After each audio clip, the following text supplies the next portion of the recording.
Welcome to Sasol's flagship production facility at Secunda, a factory complex that proudly pursues a path of excellence in safety.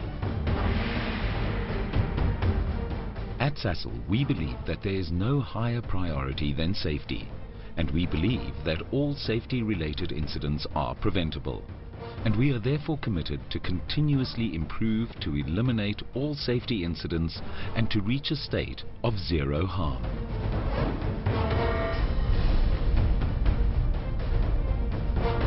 Sasol Solvents has a certified integrated management system which incorporates the requirements of the ISO 9001, 14001 and 18001 standards with regard to quality, environment and safety management.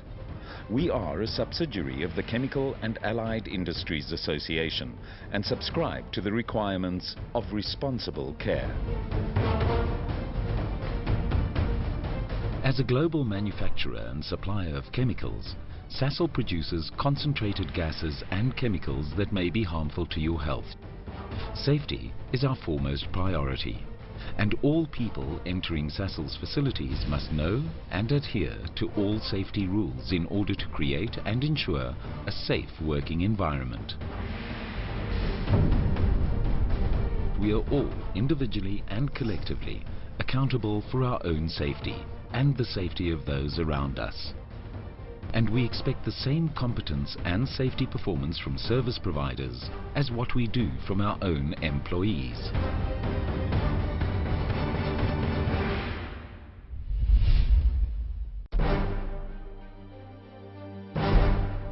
Safety and warning signs can be found throughout the Sasol plant. These signs must be adhered to at all times, and anyone who ignores such signs is guilty of an offence and may face immediate dismissal. It is also important to know the colour coding and symbolic safety signs.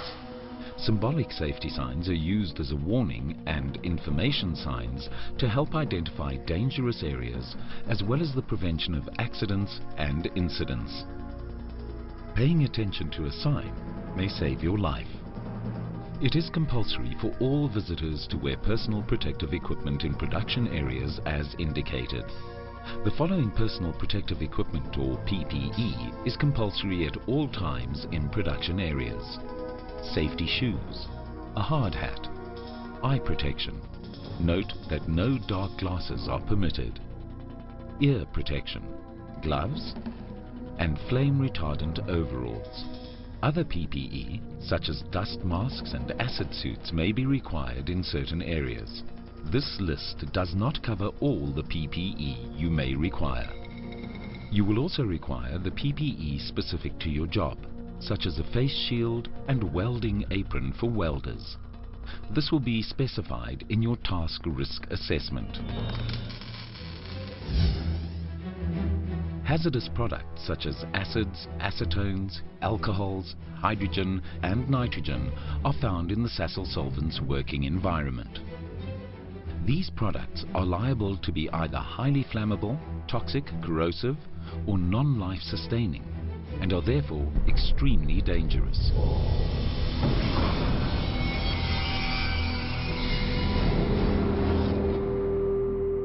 But with the necessary preventative methods, these products can be handled safely. However, most of these products are colorless and odorless. But if you are exposed to them, they can cause irreparable damage to the skin, loss of eyesight, damage to the lungs and other internal organs, as well as fertilities. Therefore, all safety regulations related to these products cannot be taken lightly. When entering an area where these products or hazards may be encountered, always take the following preventative safety steps. Check the work permit for any additional PPE required. Remember, the compulsory PPE discussed earlier will not be listed, but will always be required. And check the possible hazards associated with the equipment you will be working on. Familiarize yourself with your immediate work area. Check for an escape route in the case of fire or gas leak, and mark the locations of the closest eye bath and emergency shower. Never ingest or inhale any gas, vapor, spray or liquid found on the plant, and only drink water from safe, clearly marked points. If an accident should however occur and you are exposed to any hazardous materials, the following emergency steps should be taken. Flush your eyes with running water from the eye bath for as long as possible, or wash your body under an emergency shower for at least 20 minutes and remove all contaminated clothing immediately. And finally, seek immediate medical attention and report the incident to your supervisor.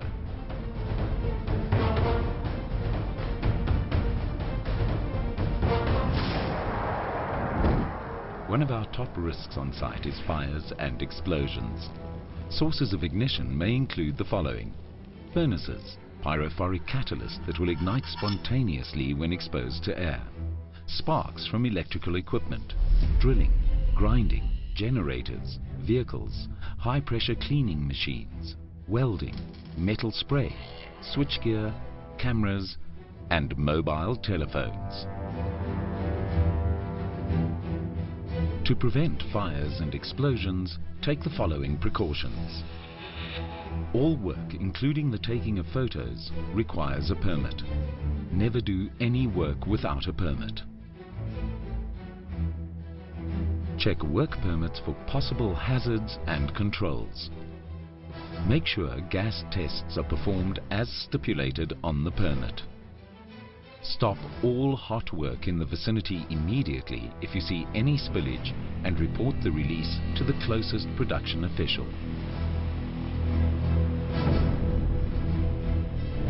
If you break a flange and notice any product still in the line, immediately pull up the flange, stop any hot work in the vicinity and report this to the closest production official. Drains and funnels within 11 meters of all hot work should be covered and wetted. Welding cocoons must always be completely closed to contain any sparks.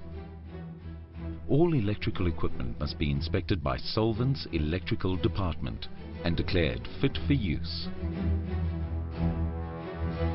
Vehicles must always be escorted by a safety watcher with a fire extinguisher and may only drive on the route as identified by the permit issuer. All hot work activities must have a safety watcher with a fire extinguisher within sight of the work, and the safety watcher must remain on site for at least 1 hour after the hot work has stopped. This includes lunch. Never take a mobile phone on the plant, not even when switched off, and never smoke in the plant.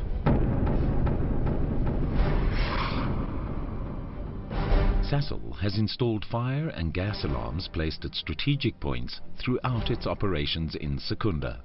The fire alarms are marked red and the gas alarms are marked yellow. Any person who discovers a fire or gas leak must immediately activate the nearest gas or fire alarm and inform the nearest production person. A siren will be activated on the plant, and the alarm on the alarm panel in the control room will be activated. When an alarm is heard, contractors must stop their work, close gas bottles, switch off welding machines and all other electrical equipment, and move out of the area to the emergency assembly point. In the case of a fire alarm, all people have to evacuate to the control rooms, and in the case of a gas alarm, all people must move upwind out of the plant. In other words, evacuate as quickly as possible with consideration of the wind direction. Here, steam can be a helpful indication of the wind direction. The Sasol factories are protected by full-time emergency and security staff, and its firefighting teams are exceptionally qualified and supported by state-of-the-art equipment. Full-scale emergency exercises are furthermore practiced at regular intervals to provide the opportunity for emergency response skills to be improved. Emergency equipment is available on site in case an emergency arises. These are clearly indicated and consist of fire hydrants, fire monitors, tank spray systems, fire boxes, fire extinguishers, BA sets, safety showers and eye baths. In addition, a medical center is available on site to cater for emergencies.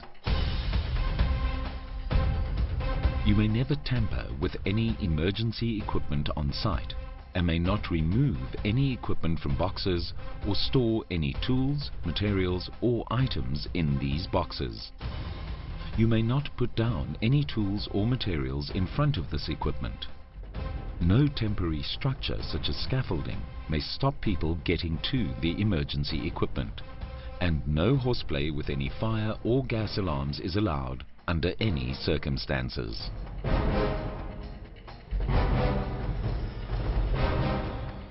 All work requires a permit. No permit, no work. The conditions and precautions stated on the permit must be followed to the letter. There are 3 types of work permits. These are a hot work permit, a cold work permit, and a confined space entry permit. The term hot work permit is used for any work done in an area where the way of work would cause a fire or explosion. According to this permit, there are certain requirements and conditions set for doing the hot work in a certain area. The cold work permit is used for work where there is not a possibility or danger of causing a fire or explosion. The third type of work permit is the entry into a confined space. Confined spaces include tanks, columns, sumps, reactors, drums, sewers, tunnels, underground utilities, and inside pipelines and excavations. Only persons declared competent may issue, do safe-making, or receive a work permit. When a permit is requested, the competent permit issuer and recipient will visit the site and determine hazards due to the equipment and processes that are associated with the task. The issuer will conduct a risk assessment and safe-making plan on the work permit.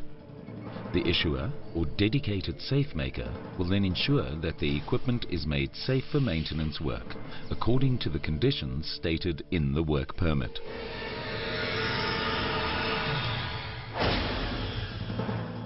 During shift handover, permits must always first be returned to the permit office for reissuing to a new recipient and task executor before work can continue. When the task is completed, the work area must be cleaned and left in good condition. The permit must be returned to the permit office.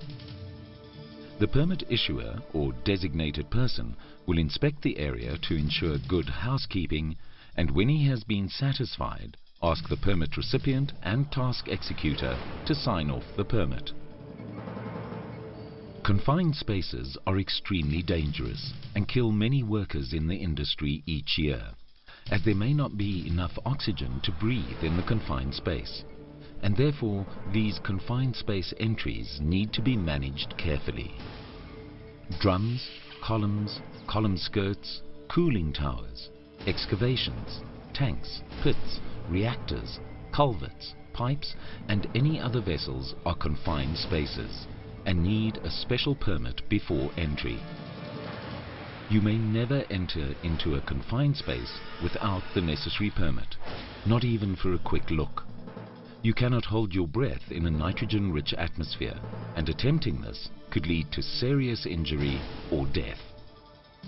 Before a confined space entry permit is issued, the permit issuer must ensure that the atmosphere inside can sustain life and that the atmosphere can be maintained.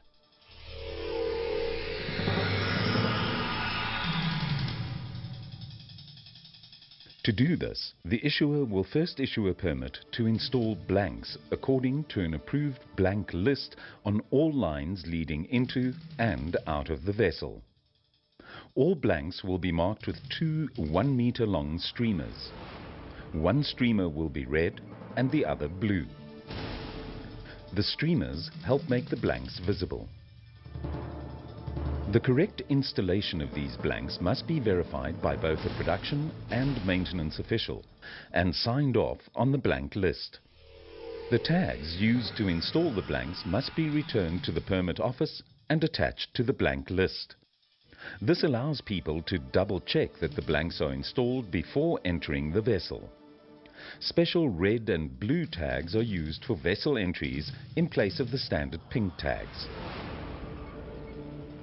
Blank lists also require sign-off that any utilities used for safe making, such as steam or nitrogen, has been removed and before vessel entry is allowed.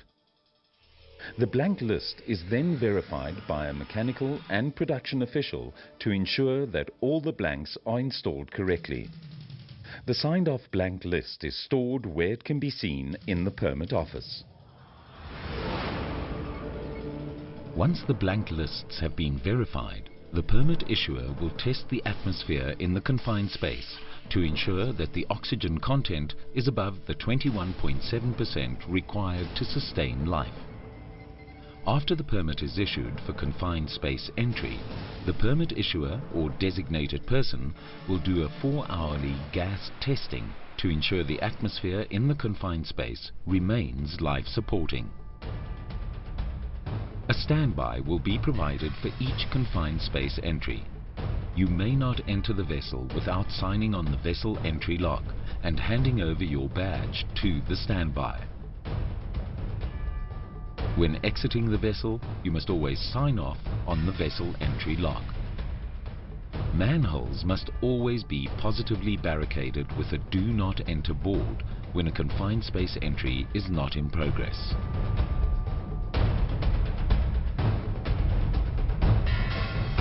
Throughout Sasol's working environment, safety procedures and systems have been put in place to protect our workforce from injury. Failure to lock out machinery and equipment may result in mutilation and death. Equipment and machinery that is not locked out may be started remotely by any other person without warning and have the potential to cause serious injury or death. When correctly locked out or isolated, the equipment to be worked on will have a zero state of energy, which means that all personnel can work safely on the equipment. The lock and key system is a positive means of preventing any other person from opening a valve or activating an electrical isolator on the equipment being worked on. Always test to ensure isolation was effective. When locking out electrical equipment and pumps that are out for maintenance, the keys of the locks used for electrical and mechanical isolation will be put in a caliper. Their permit issuer, electrical official and recipient will each lock the caliper with a separate lock. The task executor must also lock the caliper before starting with the work. The method of isolation and discharge of energy may only be determined and executed by a person declared competent for such duties. Check your work permit for details on the requirements and conditions for lockout and isolation.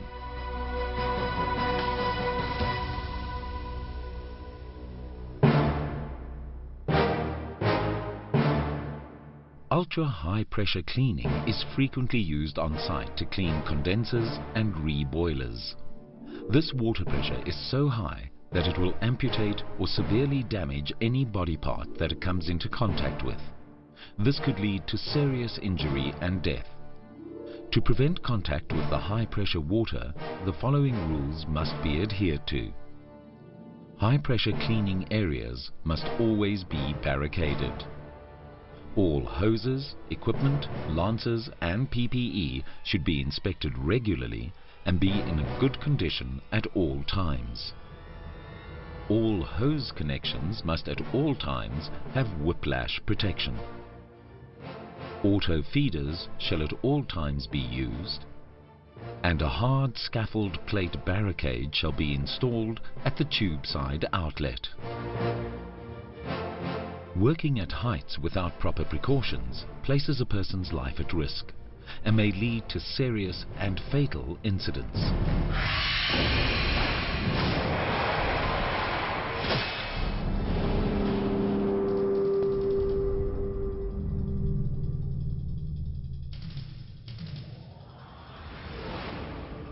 Disciplined behavior regarding working at heights is therefore an absolute prerequisite for a safe work environment. All work carried out above 1.5 meters from the ground must either be done from a safe platform or the use of fall arrest equipment is required. A safe platform is a permanent platform or declared safe scaffold. The status of a scaffold is determined by the color of the board attached to the scaffold. If it is red, it is still unsafe to use. Once it has been inspected and found safe for use, a green card will be placed on the scaffold. Scaffolds should be inspected every 7 days to ensure they are still safe for use. The date of the last inspection is shown on the back of the green card. Always check whether a scaffold has been inspected and is safe to use.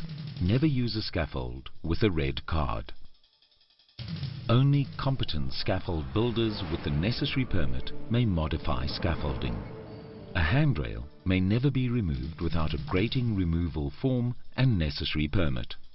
Where handrails have been removed, this must always be replaced with a hard barricade for the duration of the handrail being out. The use of fall arrest equipment is also required when working on or near unprotected sides, leading edges, holes, formwork or reinforcing steel, above dangerous equipment and excavations that may be obscured by structures or plant growth. Users of fall arrest equipment must ensure that it is inspected by a competent person on a weekly basis. When using fall arrest equipment, the user must ensure that the anchor point is high enough for the fall arrest equipment to be effective, and when moving around, that at least one of the 2 lanyards is always secured. When climbing cat ladders, all tools must always be carried in tool bags, and radios should be secured in a pouch. No person is permitted to carry any tools or radio in his hand or pocket. When working on tall columns or structures, all bolts and nuts must at all times be secured in bags to prevent falling objects which may lead to severe injury or death. And never throw any equipment or material from an elevated platform. An accident or fatal injury may just be a few seconds away.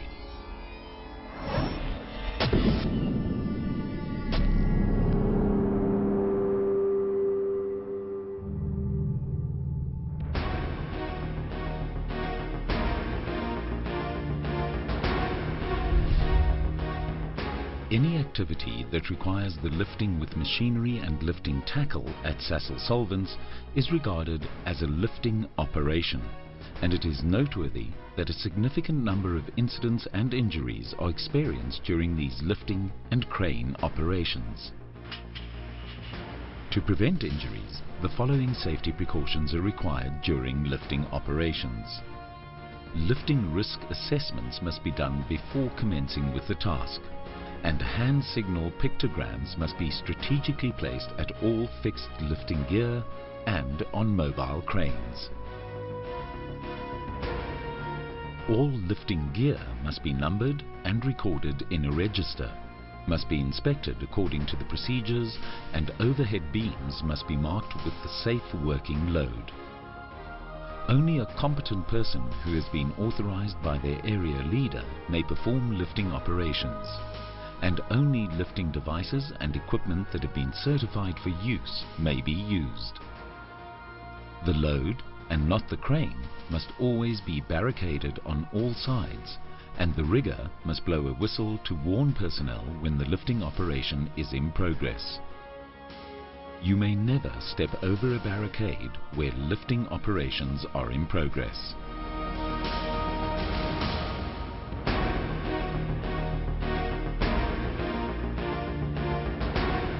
No excavation work may take place without approval on the permit for excavation work. Excavations deeper than 1.5 meters must be shored and braced when sloping of the sides are not possible. unless declared safe by a competent, authorized person. Safe means of entering into or climbing out of an excavation must be provided no further than 6 meters from any worker performing tasks. A solid barrier frame at least 1 meter high must be erected as close to the excavation as possible. Warning lights must be provided at night and when visibility is poor. Excavations must be inspected before each shift by a competent, authorized person. And all excavations must at all times display a sign indicating the responsible competent person and contact details for this person.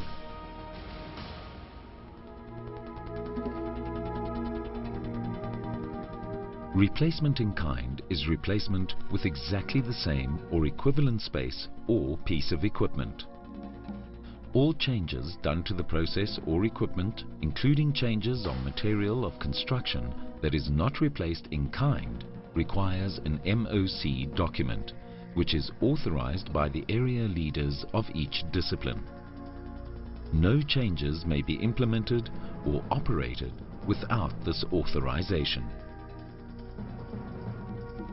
During welding activities, X-rays are taken to ensure integrity of the weld. X-rays uses a radioactive source which is harmful to your health. Exposure could lead to infertility or serious injury. Remember, due to the nature of radioactive sources, you do not need to be close to the source to be exposed. During X-rays, the affected area will be barricaded with ropes and flags indicating radioactivity. You will also see safety watches with pink hard hats on the perimeter. You may not enter the barricaded area during X-rays. You may only smoke in designated smoking areas. You may never smoke in the plant, a vessel, or a vehicle. You may only eat and drink in the designated mess facilities. Food and drink is not provided on the plant.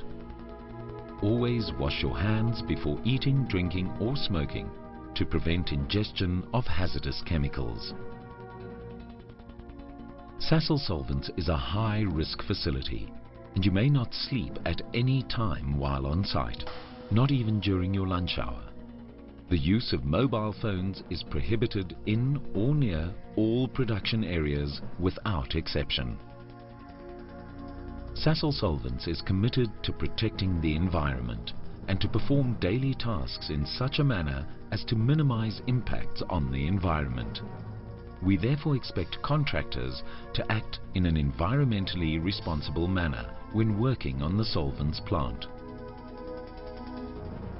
The correct waste bins, which are specially marked for each type of waste they contain, should be used. If unsure, please ask.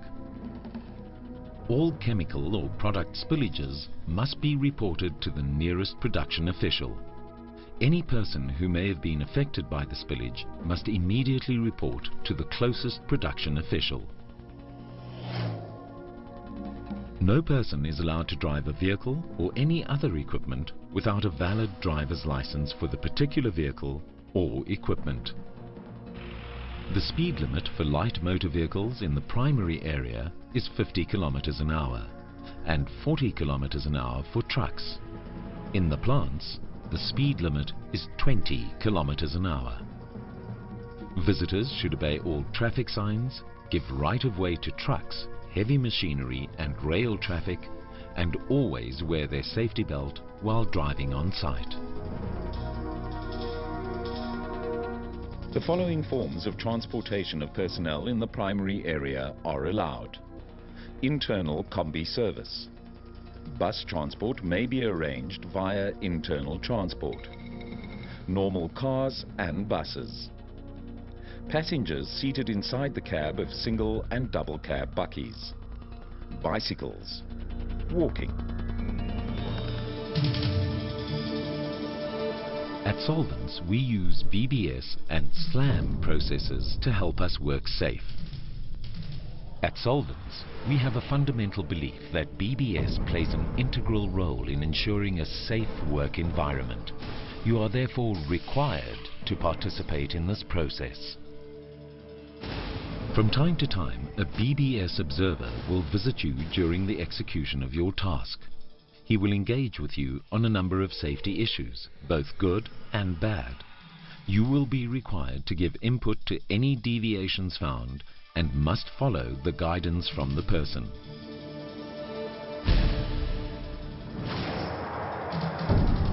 SLAM is an acronym for STOP. Briefly stop to assess the risks of what you're about to do. Look. What are the hazards of the task? Assess. How can the hazard be managed? Manage. While executing the task, are the controls effective and are the conditions still the same? These questions should always be asked before any job is done and recorded in the SLAM booklets. All employees and contractors are compelled to adhere to the following directives. No alcohol or drugs may under any circumstances be brought into the plant, nor may anyone be under the influence of drugs or liquor. No cameras are allowed on site, and no photographs may be taken on the plant without authorization. No firearms are allowed on site. Please hand in all firearms at security for safekeeping. When ascending or descending stairs, always remember to use 3-point contact. Eyes on path, 1 foot on step, 1 hand on handrail. Never run up or down stairs. All tools or equipment should be checked in at security before entry into the plant. While on site, no littering is allowed. Water on site should be used carefully and responsibly.